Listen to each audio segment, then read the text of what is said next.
Republican senators pushed a $340 billion budget framework to passage early Friday, chugging through an all-night session and Democratic opposition in a step toward unleashing money the Trump administration says it needs for mass deportations and border security that top their agenda.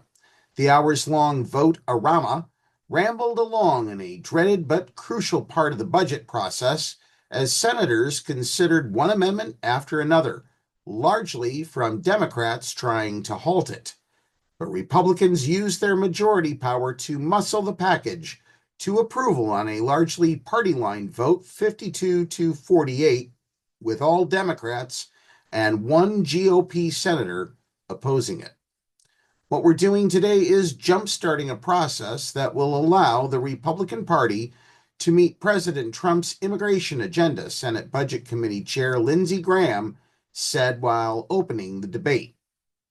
Graham said President Donald Trump's top immigration czar, Tom Homan, told senators that the administration's deportation operations are out of money and need more funding from Congress to detain and deport immigrants.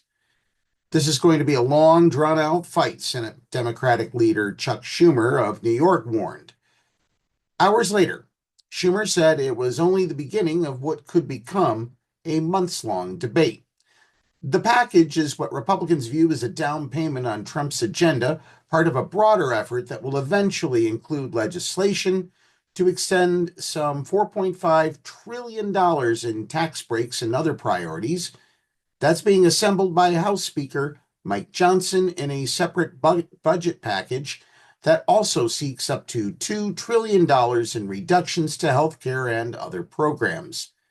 Trump has preferred what he calls one big, beautiful bill, but the White House is open to the Senate strategy of working on the border package first, then turning to tax cuts later this year. As voting began, the president signaled his go-ahead, posting a thank you to Senate Majority Leader John Thune and the Senate Republicans for working so hard on funding the Trump border agenda. Republican Senator Rand Paul of Kentucky cast the lone GOP vote against the framework. The Republican Senate package would allow up to $175 billion to be spent on border security, including money for mass deportation operations and building the U.S.-Mexico border wall, in addition to a $150 billion boost to the Pentagon and about $20 billion for the Coast Guard. But there won't be any money flowing just yet, as the process is several steps ahead. The budget resolution is simply a framework that sends instructions to the various Senate committees, Homeland Security, Armed Services, Judiciary, to hammer out the details. Everything will eventually be assembled in another package with another vote-a-rama down the road. Senator John Barrasso from Wyoming, the number 2 ranking Senate Republican, said GOP lawmakers are acting quickly to get the administration the resources they have requested and need to curb illegal border crossings. The budget will also will allow us to finish the wall.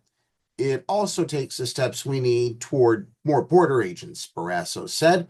It means more detention beds. It means more deportation flights. And I would add, it probably means more concentration camps. But we'll see. Republicans insist the whole thing will be paid for rather than piled onto debt with potential spending cuts and new revenues.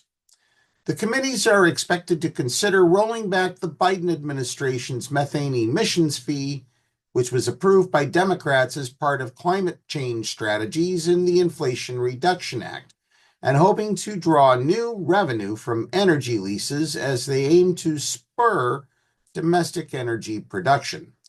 One amendment that was accepted after several hours of debate was actually a Republican effort to fend off criticism that the package would be paid for by cutting safety net programs. The amendment from Senator Dan Sullivan, the Republican from Alaska, said Medicaid and Medicare would be strengthened during the budget process. First up from Democrats was a vote to prevent tax breaks for billionaires, an amendment that was repeated in various forms throughout the night. Democrats argue that the GOP tax cuts approved in 2017 flowed to the wealthiest Americans, and extending them, as Trump wants Congress to do later this year, would prolong the giveaway. Even though the billionaire amendments failed, they picked up some Republican support. Senator Susan Collins of Maine voted for several of them, and Senator Josh Hawley of Missouri voted for another. Schumer launched a strategy earlier this week to use the budget debate to focus on both the implications of the tax policy and the Trump administration's Department of Government Efficiency, which is slashing across the federal government. It's a better approach for Democrats than arguing against tougher border security and deportations, which divides the party. All told, senators processed almost 36 amendments on reversing DOGE cuts, protecting federal workers from being fired, ensuring U.S. support for Ukraine as it battles Russia and others. Senator Patty Murray of Washington, the top Democrat on the Senate Appropriations Committee, said the single biggest driver of the national debt since 2001 has been a series of Republican-led tax cuts.